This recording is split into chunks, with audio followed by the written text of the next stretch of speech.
ابتدا ہے رب جلیل کے بابرکت نام سے جو دلوں کے بھید خوب جانتا ہے۔ تمام ویورز کو السلام علیکم۔ آج ہم سیر کرنے والے ہیں مشرق وسطیٰ کے ایک ایسے ملک کی جسے یہودی گریٹر اسرائیل کا حصہ مانتے ہیں۔ یونانی اسے سورج کی زمین، مسیحی اسے خدا کی سرزمین، اور مسلمانوں کے نزدیک یہ انبیاء کی زمین ہے۔ یہ ایسا ملک ہے جہاں کی اکثریتی آبادی مسلمان، لیکن اس کا سربراہ مسیحی ہے۔ الیاس علیہ السلام کو یہاں پیغمبر بنا کر بھیجا گیا تھا۔ پاکستان کے کون سے وزیر اعظم کی نوح کا تعلق اسی ملک سے ہے، اور سونے کی ٹڈیوں کی بارش کس پیغمبر پر کی گئی؟ ہم بتائیں گے اس سرزمین کے متعلق وہ باتیں جن سے آج کی نئی نسل نا آشنا ہے۔ یہ سب جاننے کے لیے ویڈیو کو آخر تک دیکھنا پڑے گا۔ فرینڈز، میں ہوں اون بلال، اور اسپائڈر ٹی وی پر نئے آنے والوں کو وش آت کے شوخص جو بھلی کرے آیا، بخیر راغلے، مرحبا، جی آیانو، خوش آمدید اور ویلکم۔ لبنان، جسے عربی زبان میں لبنان، انگلش میں لیبنن اور اردو میں لبنان بولا جاتا ہے۔ اس کا آفیشیل نیم ریپبلک آف لبنان ہے۔ لبنان کا نام عربی لفظ لبن سے نکلا ہے، جس کا میننگ ہے دودھ یا سفید، اور ایک رائے کے مطابق یہاں کے لوگوں کی رنگت دودھیا ہے، اس لیے انہیں لبنان کہا جاتا ہے۔ لبنان ایشیا کے آخری کنارے بحیرہ روم کے مشرقی ساحل پر یورپ کے قریب مشرق وسطیٰ کا ایک چھوٹا سا مگر بہت ہی اہم عرب ملک ہے جو زیادہ تر پہاڑی علاقے پر مشتمل ہے۔ لبنان وہ ملک ہے جو کبھی نہیں سوتا۔ لبنان کے کھانے بہت ہی مشہور ہیں۔ یہاں کی موسیقی عرب دنیا میں بہت مقبول ہے۔ خواتین کے لباس اور فیشن ایسے کہ پیرس والوں کو بھی پیچھے چھوڑ جائیں۔ لبنان میں ٹورزم اپنے عروج پر ہے۔ یورپ کے نوجوان لڑکے لڑکیاں، خلیجی ملکوں کے مالدار شیخ، یا پھر مشرق وسطیٰ میں سیر و تفریح کے شوقین۔ وزارت سیاحت کے مطابق موسم گرما میں 20 لاکھ لوگ چھٹیاں گزارنے لبنان امڑ آتے ہیں۔ جون جولائی کے مہینوں میں جب باقی عرب ملکوں میں زبردست گرمی پڑتی ہے، لبنان کا موسم قدرے اچھا رہتا ہے۔ لبنان اپنے خوشبودار دیودار کے قدیم درختوں، زیتون اور سیب کے باغات کے لیے مشہور ہے۔ اس کے فلیگ پر بھی دیودار کا درخت بنا ہوا ہے، جو لبنان کا قومی نشان بھی ہے۔ لبنان دنیا کے قدیم ترین ممالک میں سے ہے، جس کا نام 4000 سال سے تبدیل نہیں ہوا۔ یہ عرب ممالک کا واحد ملک ہے جس میں صحرا نہیں ہے، اسی لیے دیگر عرب ممالک کی طرح نہ ہی یہاں اونٹ اور نہ ہی تیل کی دولت ہے، لیکن سونے کے سب سے زیادہ ذخائر لبنان میں ہی پائے جاتے ہیں۔ اس کی تاریخ پر بات کریں تو اس کی تاریخ بجا طور پر انسانی تاریخ کہلائی جا سکتی ہے۔ انسان کے لکھنے کا آغاز یہیں سے ہوا۔ لبنان کا تقریباً تمام علاقہ ساحل سمندر سے بہت قریب ہے اور قبل از تاریخ سے آباد رہا ہے۔ پہل جہاز رانی بھی انہوں نے شروع کی۔ اس کی تجارت اسیریا اور بابل کے ساتھ تھی۔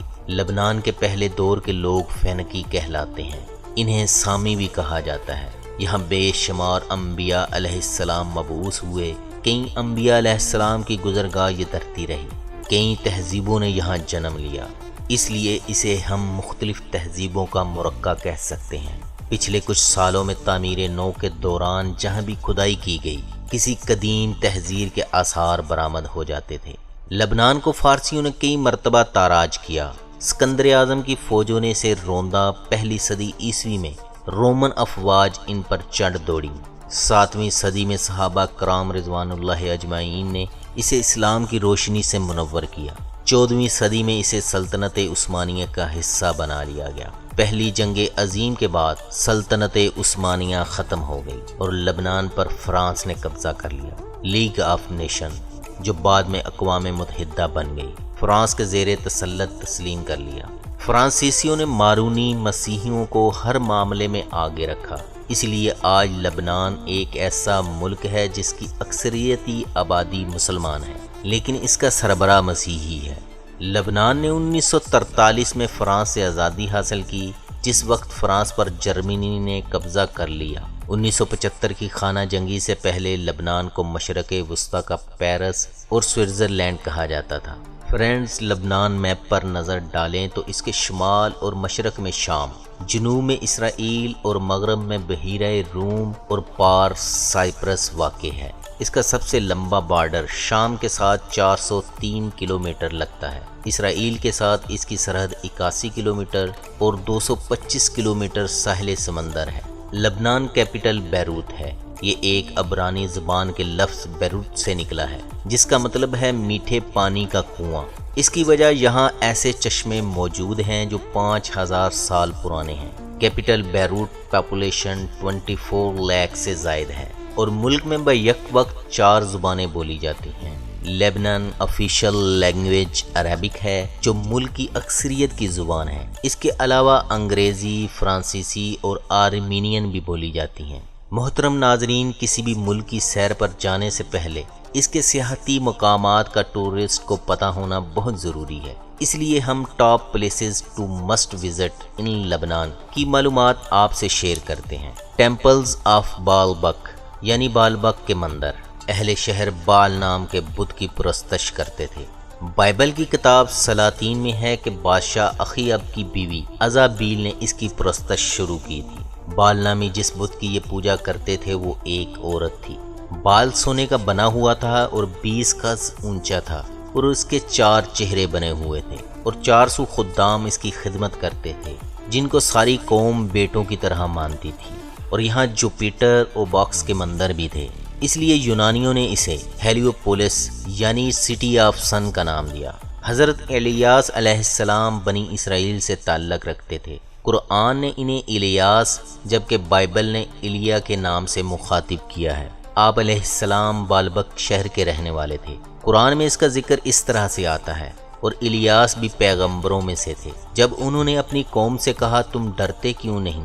کیا تم بال کو پکارتے ہو اور سب سے بہتر پیدا کرنے والے کو چھوڑ دیتے ہو، یعنی اللہ کو جو تمہارا اور تمہارے اگلے باپ دادا کا پروردگار ہے۔ سورۃ الصافات۔ لوگ پھر بھی سرکشی پر تلے رہے اور ایمان سے انکار کر دیا۔ آپ علیہ السلام نے ان پر بد دعا کی، 3 سال تک بارش نہ برسی۔ سب لوگ تنگ آ گئے اور قسمیں کھا کھا کر اقرار کیا کہ آپ دعا کیجئے، بارش برستے ہی ہم سب آپ کی نبوت پر ایمان لائیں گے۔ چنانچہ آپ کی دعا سے مینہ برسا۔ حضرت ابراہیم علیہ السلام نے بھی اس شہر میں قیام کیا تھا۔ یہ شہر بعد ازاں حضرت سلیمان علیہ السلام نے ملکہ بلقیس کو حق مہر میں دے دیا تھا۔ یہاں قصر سلیمان بھی تھا۔ 1170 عیسوی میں ایک زلزلے میں یہ شہر ملیا میٹ ہو گیا اور یہ شہر آج لبنان میں شام کی سرحد پر واقع ہے۔ جیٹا گروٹو۔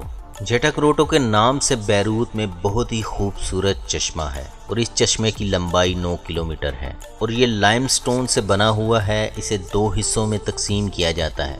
یہاں پہنچنے کے لیے کیبل کار کا استعمال کیا جاتا ہے اور یہ سیاحوں کی پسندیدہ جگہوں میں سے ایک ہے۔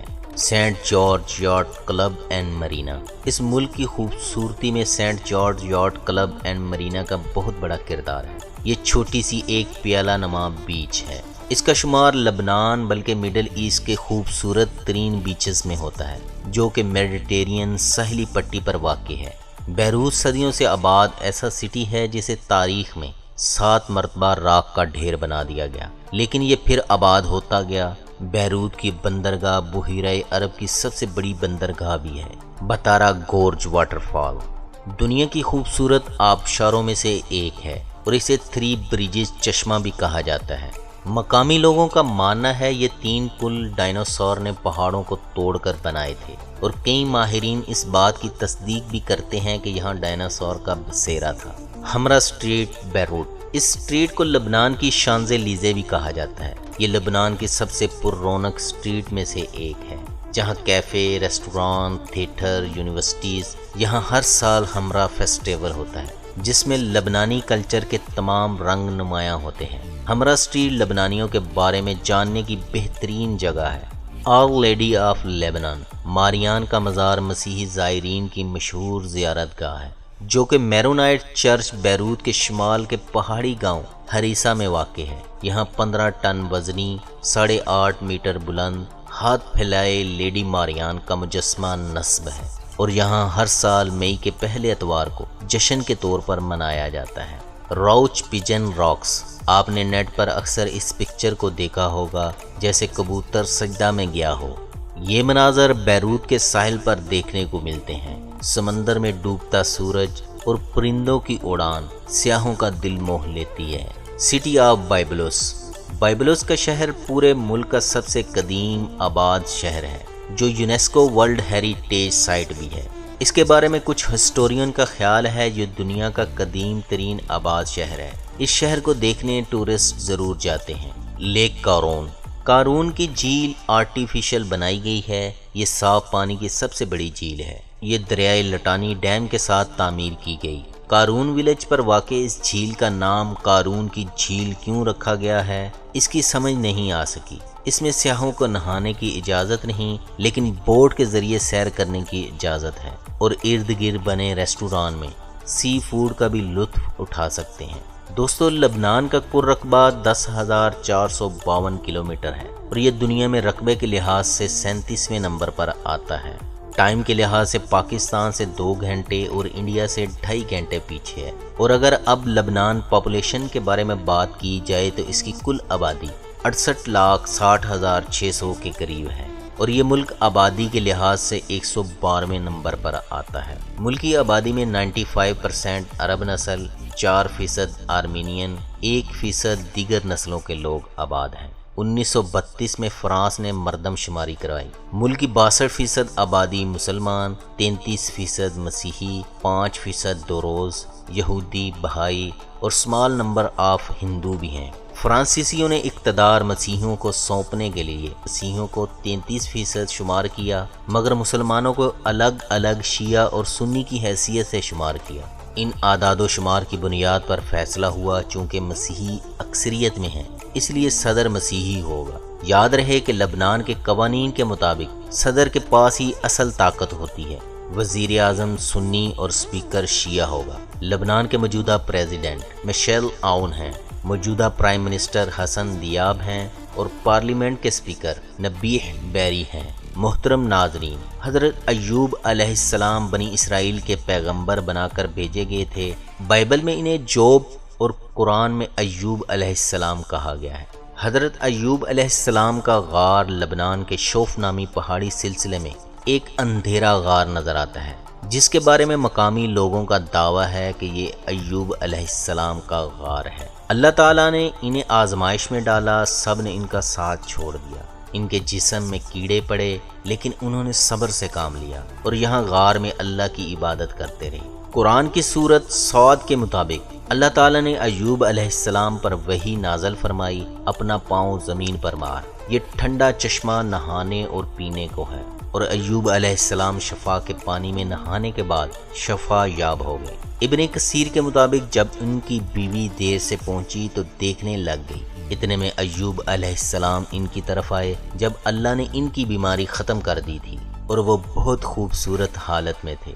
بیوی آپ کو دیکھ کر پہچان نہیں سکی اور کہنے لگی، کیا تو نے اللہ کے نبی کو دیکھا ہے جو اس جگہ بیماری کی حالت میں موجود تھے؟ حضرت ایوب علیہ السلام نے کہا، اللہ کی قسم میں نے کوئی نہیں دیکھا جو آپ کی مشابہ ہو جب وہ صحیح اور تندرست تھے۔ انہوں نے جواب دیا، میں وہی ہوں۔ حدیث کے مطابق حضرت ایوب علیہ السلام کو تندرستی دی تو ان پر سونے کی ٹڈیوں کی بارش برسائی، یعنی انعام کے طور پر۔ اسی لیے دنیا میں جب بھی صبر کی مثال دی جاتی ہے تو صبر ایوب کا ذکر کیا جاتا ہے۔ خاص طور پر ہمارے عدالتی نظام کے بارے میں کہا جاتا ہے کہ یہاں انصاف لینے کے لیے قارون کی دولت اور ایوب علیہ السلام کی طرح صبر چاہیے۔ محترم ناظرین، لبنان میں 1945 تک کسی بھی ملک کا فلیگ لے کر گھومنے پر پابندی تھی۔ لبنان کا لٹریسی ریٹ 95% ہے اور یہ GDP کا 2.5% تعلیم پر خرچ کرتا ہے۔ یہاں اوسط عمر 78.3 سال ہے۔ یہاں پیدا ہونے والے بچے کو نیشنلٹی نہیں دی جاتی۔ نیشنلٹی کے لیے کم از کم باپ کا لبنانی ہونا ضروری ہے۔ لبنان میں حالیہ برسوں کے دوران مظاہرے دیکھنے کو ملے۔ احتجاج شروع ہونے کی وجہ واٹس ایپ اور دیگر میسیجنگ سروسز پر ٹیکس عائد کرنے کا حکومتی منصوبہ تھا۔ اس کے نتیجے میں وزیر اعظم سعد حریری کو مستعفی ہونا پڑا۔ یاد رہے، سعد حریری وہی شخص تھا جو نواز شریف کو مشرف سے چھڑوا کر لے گیا تھا۔ دوستو اب بات کرتے ہیں اس ملک کی کرنسی کے بارے میں۔ لبنان کی کرنسی پاؤنڈ ہے۔ پاکستانی 1 روپے کے بدلے 9 لبنانی پاؤنڈ اور انڈین 1 روپے کے بدلے 20 لبنانی پاؤنڈ ملتے ہیں۔ مشہور شاعر خلیل جبران بھی لبنان کے شہر بشاری میں مسیحی پادری کے گھر پیدا ہوئے۔ اس کے والد کو فرانس کے لیے جاسوسی کرنے کی وجہ سے انہیں امریکہ فرار ہونا پڑا۔ خیال کیا جاتا ہے کہ جبران ولیم شیکسپیئر اور لاؤتاس کے بعد تاریخ میں تیسرے سب سے زیادہ پڑھے جانے والے شاعر ہیں۔ لبنان کے موسم کے بارے میں بتاتا چلوں، لبنان کا زیادہ تر حصہ سمندر کے کنارے واقع ہے۔ سردیوں میں درجہ حرارت 0 ڈگری ہوتا ہے اور بعض اوقات شدید برف باری ہوتی ہے۔ گرمیاں عام طور پر گرم اور خشک ہوتی ہیں جہاں زراعت ہوتی ہے۔ اپنے ارد گرد کے ممالک کی نسبت لبنان میں بارش کی سالانہ اوسط زیادہ ہے۔ اس کی معیشت کی بات کی جائے تو اس کا سالانہ GDP 90 بلین ڈالر ہے اور یہاں فی کس آمدنی $19,600 سالانہ ہے۔ لبنان کی 75% آبادی کے پاس موبائل ہے اور 48 لاکھ سے زائد انٹرنیٹ کا استعمال جانتے ہیں۔ اس کی انٹرنیٹ ڈومین نیم .lb ہے اور انٹرنیشنل ڈائلنگ کوڈ +961 ہے۔ لبنان ایک چھوٹا سا ملک ہے، چند گھنٹوں میں آپ ملک کے ایک سرے سے دوسرے تک جا سکتے ہیں۔ لبنان میں 8 ایئرپورٹ اور 2 ایئر لائن اور ان کے 25 ایئر کرافٹ رجسٹرڈ ہیں جن پر سالانہ 30 لاکھ کے قریب مسافر سفر کرتے ہیں۔ ملک میں 401 کلومیٹر ریلوے لائن کا جال بچھا ہے اور 22,000 کلومیٹر پختہ سڑکوں کے ذریعے ملک کو جوڑا گیا ہے۔ لبنان کی 2 بڑی بندرگاہیں ہیں، ایک بیروت اور دوسری تریپولی۔ لبنان مختلف قومیتوں اور نسلوں پر مشتمل ہے اور اکثر ان کے علاقے بھی الگ الگ ہیں۔ لبنان کو 6 حصوں میں تقسیم کیا گیا ہے جن کو محافظات کہا جاتا ہے۔ اس کے مشہور شہروں میں بیروت، سور، سیدا، تریپولی اور بالبک ہیں۔ مسیحیت اور اسلام دونوں کے رسم و رواج نظر آتے ہیں۔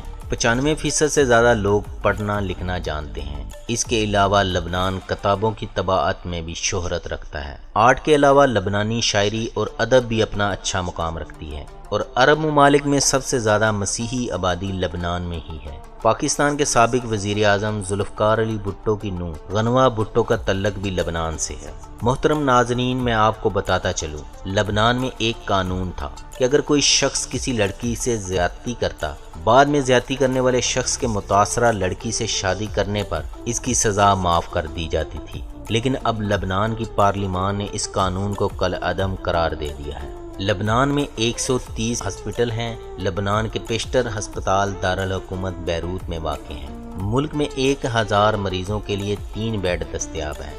یہاں کے کھانے بہت مزیدار اور لوگ ملنسار ہیں۔ بیروت شہر کی مشہور جگہ جمزی سٹریٹ اور پھر مونو سٹریٹ ہیں جہاں کے میخانے اور ڈسکوز یورپ اور امریکہ کے ٹکر کے ہیں۔ رات کو ان علاقوں کا چکر لگائیں تو آپ کو لگتا ہی نہیں کہ آپ کسی عرب ملک میں ہیں۔ اسی طرح بیروت کے ساحل کے ساتھ بے شمار مہنگے ہوٹل، نجی ساحلی تفریح گاہیں، ایسے حالات میں لبنانی